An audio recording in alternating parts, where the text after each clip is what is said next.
Salam sejahtera Ibu. Saya Gisela dari kelas BS2 akan mempresentasikan kembali dua materi dari mata kuliah kewirausahaan. Baiklah, saya memilih materi strategi pemasaran dan menilai kebutuhan usaha. Baiklah, ada beberapa topik utama yang akan saya jelaskan dari kedua materi tersebut.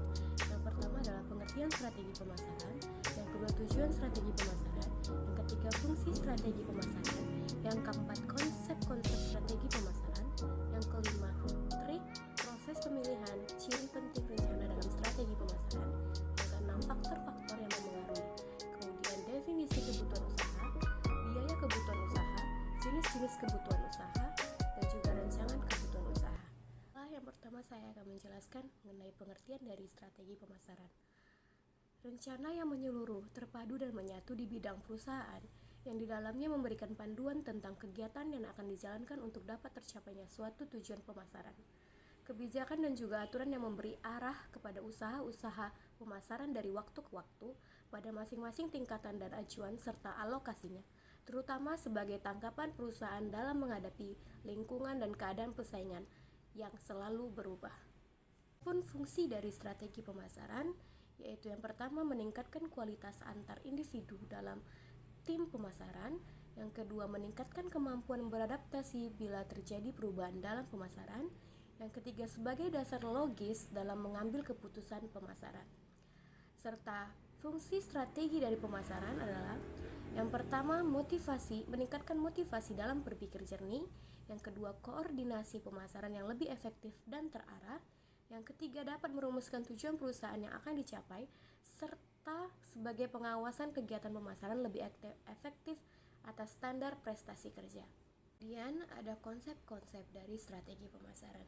Yang pertama adalah segmentasi pasar, yang kedua positioning market, yang ketiga market entry strategy, yang keempat market mix strategy, yang kelima timing strategy.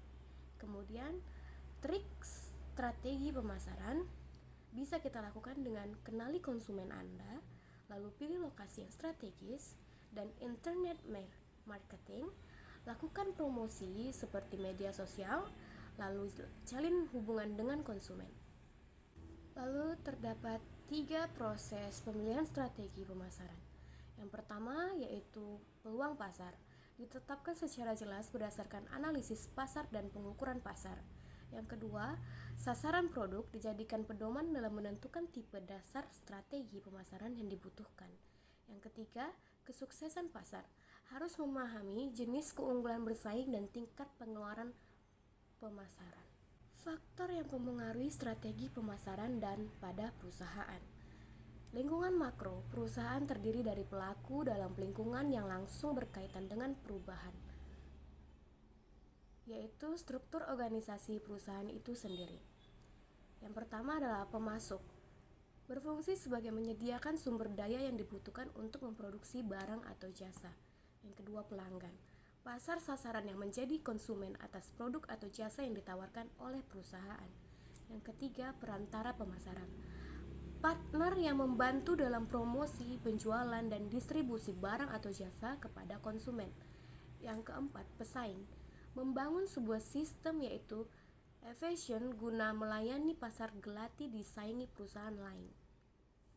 Berikutnya yaitu lingkungan makro, terdiri dari kekuatan-kekuatan yang bersifat ke masyarakat yang lebih besar dan mempengaruhi pelaku dalam lingkup mikro dalam perusahaan, yaitu lingkungan makro. Lingkungan yang pertama, lingkungan demografis atau kependudukan, yaitu lingkungan demografis atau kependudukan menunjukkan keadaan dan permasalahan mengenai penduduk seperti distribusi penduduk secara geografis, tingkat kepadatannya, kecenderungan berpindahan dari satu tempat ke tempat lain, distribusi, usia, kelahiran, perkawinan, ras, suku bangsa, dan struktur keagamaan. Ternyata hal ini dapat mempengaruhi sistem pemasaran suatu perusahaan dalam memasarkan produknya karena publiklah yang membentuk suatu pasar.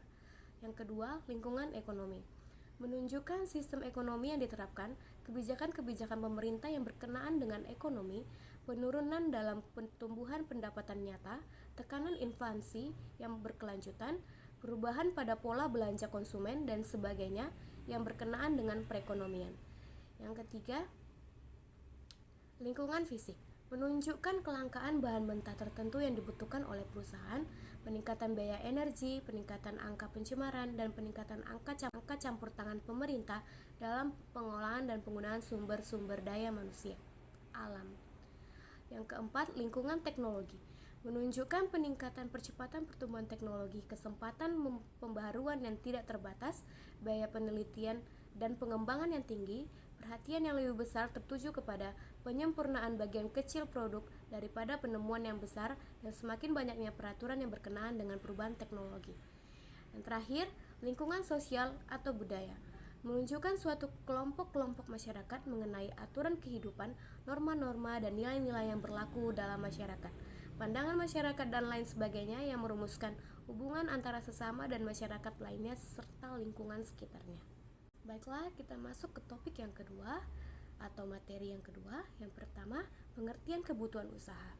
Pengertian kebutuhan usaha ialah hal-hal yang harus dipenuhi perusahaan untuk mendirikan dan menjalankan usaha dari awal hingga perusahaan beroperasi. Kebutuhan usaha yang diperlukan terdiri dari beragam jenis tergantung dari bidang usaha masing-masing perusahaan.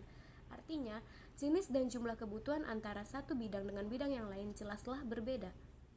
Biaya kebutuhan usaha maksudnya besarnya dana atau uang yang akan digunakan untuk menutup biaya dan jenis-jenis biaya yang diperlukan dibuat secara rinci berdasarkan harga saat ini, rincian komponen jenis kebutuhan dan total biaya yang telah dikeluarkan. Kemudian terdapat jenis-jenis kebutuhan usaha. Yang pertama, biaya pra-investasi. Biaya yang dikeluarkan perusahaan dalam rangka memulai suatu usaha terdiri dari biaya perusahaan izin-izin, biaya studi kelayakan, biaya pengurusan dan pembersihan lahan. Yang kedua, biaya operasional. Sejumlah dana yang digunakan untuk menjalankan kegiatan usaha yang sedang berjalan, terdiri dari gaji karyawan, upah, biaya administrasi, biaya listrik, biaya telepon, biaya air, dan lainnya. Yang ketiga, biaya pembelian aktiva tetap, yaitu biaya yang dikeluarkan untuk memperoleh aset tetap tersebut berada pada perusahaan dan siap digunakan untuk kegiatan operasional perusahaan, terdiri dari aktiva tetap berwujud dan tidak berwujud. Baiklah, rancangan kebutuhan usaha. Setelah merinci komponen investasi, selanjutnya kita bisa memasukkan nilai rupiah pada setiap komponen ke dalam tabel dengan tujuan mudah dipahami dengan keakuratannya dan dapat dijadikan pedoman untuk melakukan kegiatan persiapan pendirian dan menjalankan usaha. Baiklah Bu, berikut ini adalah contoh kebutuhan usaha pada SPBU. Baiklah, sekian presentasi dari dua materi yang dapat saya sampaikan. Terima kasih Ibu, salam sejahtera untuk kita.